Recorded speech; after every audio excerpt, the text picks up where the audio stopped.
दोस्तों, ज्ञान मार्केट के कमांडो जीएमसी चैनल में आप सभी का स्वागत है। दोस्तों, अगर आप इस चैनल पे पहली बार आए हैं तो सबसे पहले इस चैनल को सब्सक्राइब कर लें और वीडियो को लाइक करें और उसका बेल आइकन भी ज़रूर दबा दें। साथियों, पिछले वीडियो में हमने चर्चा किया था महाकुंभ के बारे में और उसमें ये भी कहा था कि हम महाकुंभ को कवरेज करेंगे और इस पे और भी वीडियो जारी करेंगे।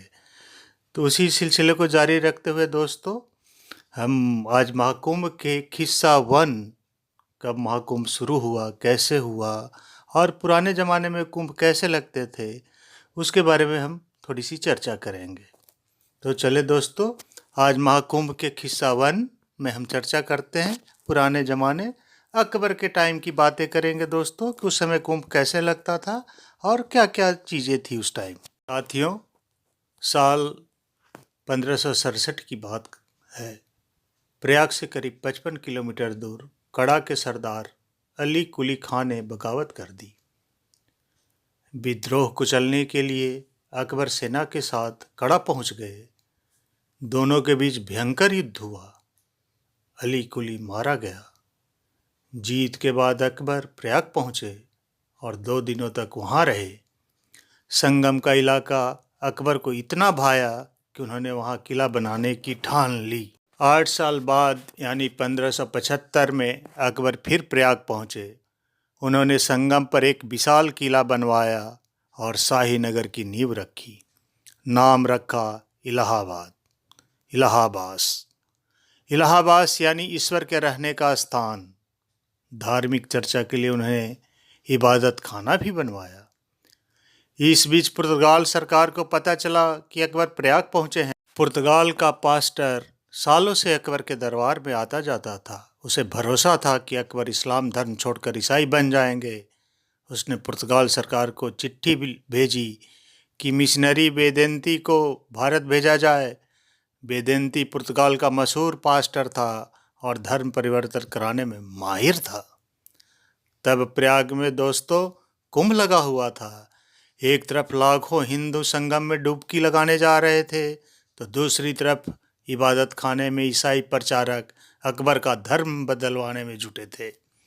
अकबर उनकी मंशा को भाप गए। उन्होंने धर्म नहीं बदला। अकबर ने ये कहते हुए इबादत खाने को बंद करवा दिया कि मैंने धार्मिक चर्चा के लिए इबादत खाना बनवाया था, लेकिन यहाँ तो धर्म के नाम पर झगड़े हो रहे हैं। यहाँ धार्मिक चर्चा की गुंजाइश नहीं बची। धार्मिक चर्चा तो सिर्फ कुंभ में ही हो सकती है। साथियों, इतिहासकार हिरम चतुर्वेदी ने अपनी किताब कुंभ ऐतिहासिक बांग में इस किस्से का जिक्र किया है। साथियों, 7वीं सदी की शुरुआत की बात है। उत्तर भारत में हर्षवर्धन का शासन था। प्रयाग भी हर्षवर्धन के राज का ही हिस्सा था।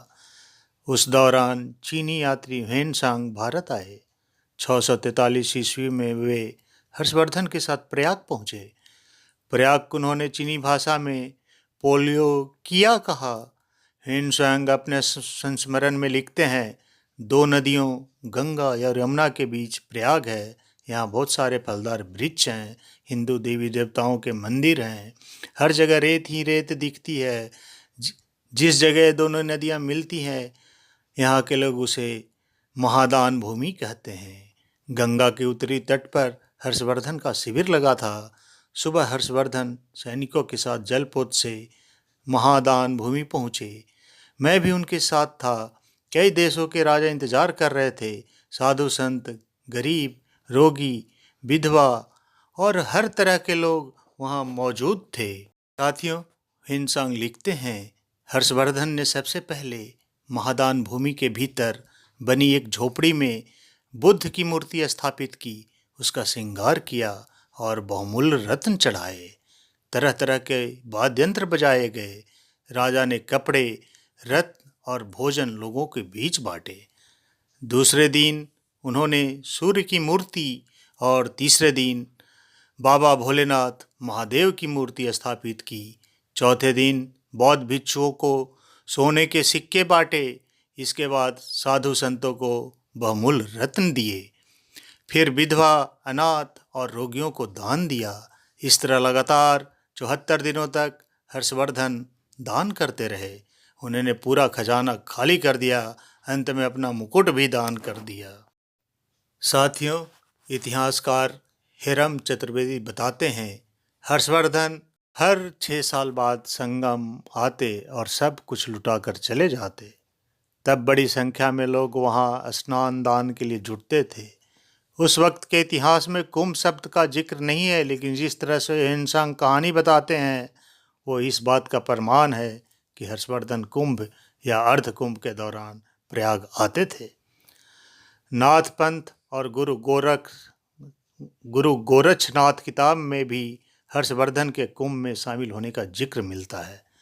किताब के मुताबिक हर्षवर्धन के समय कुंभ में 10 नामी प्रमुख डेरे पर 52 मढ़ियों का प्रतीक, 52 हाथ ऊंचे खंभे पर 52 हाथ लंबा गिरवे वस्त्र की ध्वजा लगाई जाती थी। हर्षवर्धन की फौज इन ध्वजाओं को संभाल नहीं पा रही थी, जिसके बाद नागा सन्यासियों ने कुंभ में धर्म ध्वजा संभालने का जिम्मा उठाया।